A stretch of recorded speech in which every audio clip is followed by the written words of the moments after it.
All right, my name is Marvin. I'm from Queens, New York. I'm a young man that has 3 advanced degrees. I've been racially profiled in my neighborhood. We've been thrown to the ground, searched on numerous bases. Coming in the projects, going home, I got hit with a trespassing ticket right outside of my building. I had my identification and everything, and they said I was trespassing in my own neighborhood. I had a manager's position I was supposed to make for my job, and they ran my criminal background. And what stopped me from getting the manager job is because they said that it was a case that was open about me trespassing. And I told them it was in my own neighborhood. How could I do that? And they said that I couldn't get the manager job because of that. They give unnecessary tickets. Kids who have a life, hadn't been in no kind of trouble, our cops will damage his life. They don't care. You know, half these cops live in the suburb. They don't give a damn. New Yorkers there who have been stopped and frisked speaking out about it. And Robert, your organization put that video clip together. Some of the stories that you hear, that you'll hear from those folks. Tom, pleased that you're able to use them. Thank you.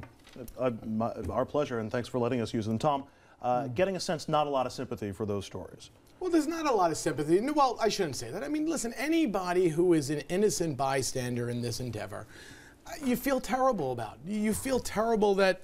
Isn't that 90% of the people? No, but 90% of the people, let's not make like 90% of these people are being thrown against the hoods of cars, etc. Half of the people in Stop and Frisk are just being questioned. They're being talked to. Tom, wait, let me finish my point, okay? Okay. My point is this, is that when I hear statistics like 879 frisks for one gun, okay?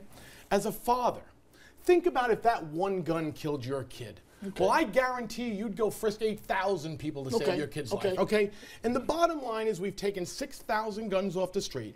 We've saved 5,800 lives, okay? 5,800 less murders in this city. And Dominic, who's being murdered?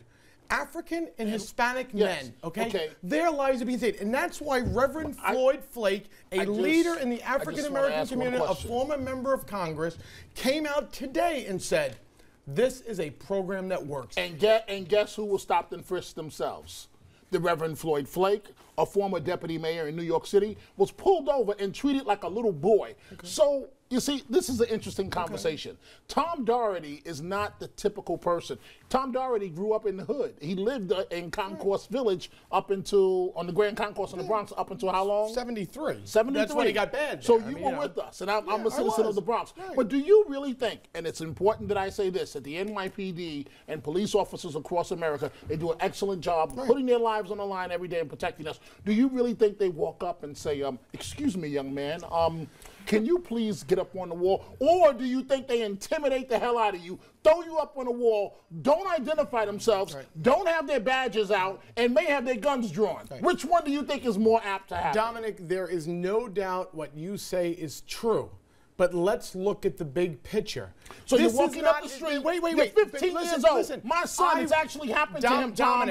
My son grew up in an affluent community, and yet the color of his skin did not protect him. The cops had him get spread eagle on the floor. And then when they found out he had a father that cared, I didn't do it, Mr. Carter. I didn't do it. I would rather have your son spread eagle on the floor than the victim of a gunshot wound, because crime was so out of control in this city. But are your kids spread eagle on the floor? Listen. Are your kids or anyone you know? Dominic, I understand the difficulties in profiling. I don't like it, but unfortunately, we live in a world where it's successful. When you go on El Al airline for Israel, they profile you. The reason they have never had an incident on El Al is because of the fact that they profile. It's sad, but you need to do it. There are 2 points to be made here. One is the point that the figure that you used, Tom, about 5,500 less murders because of stop and frisk. That is just a completely specious point. The aggressive use of stop and frisk started in New York City in 2002. There were 587 murders in 2002.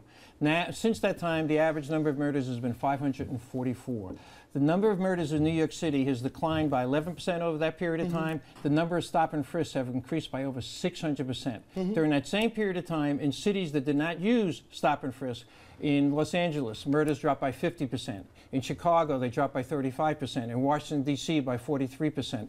There is no connection, in my view, and I have looked at this closely, and a whole bunch of other experts have looked at this closely, between, and this is the claim that the NYPD makes, and you're making the same claim, because we use NYPD, because we use stop and frisk, the streets are safer. That is not an accepted conclusion. There are other ways to achieve the same kind of benefits that people claim stop and frisk achieves, and you can make a very good case that since you've alienated so many people in the community, that in fact those streets are less safe because those people won't work cooperatively with the cops to solve crimes and keep the streets safe. There should be a problem-solving, community-oriented approach to law enforcement. You think the streets are safe in Chicago and Philadelphia today? I got to take a break right now. Just using the numbers. You started using the numbers. Look at last week in Chicago alone. We're going to take a break.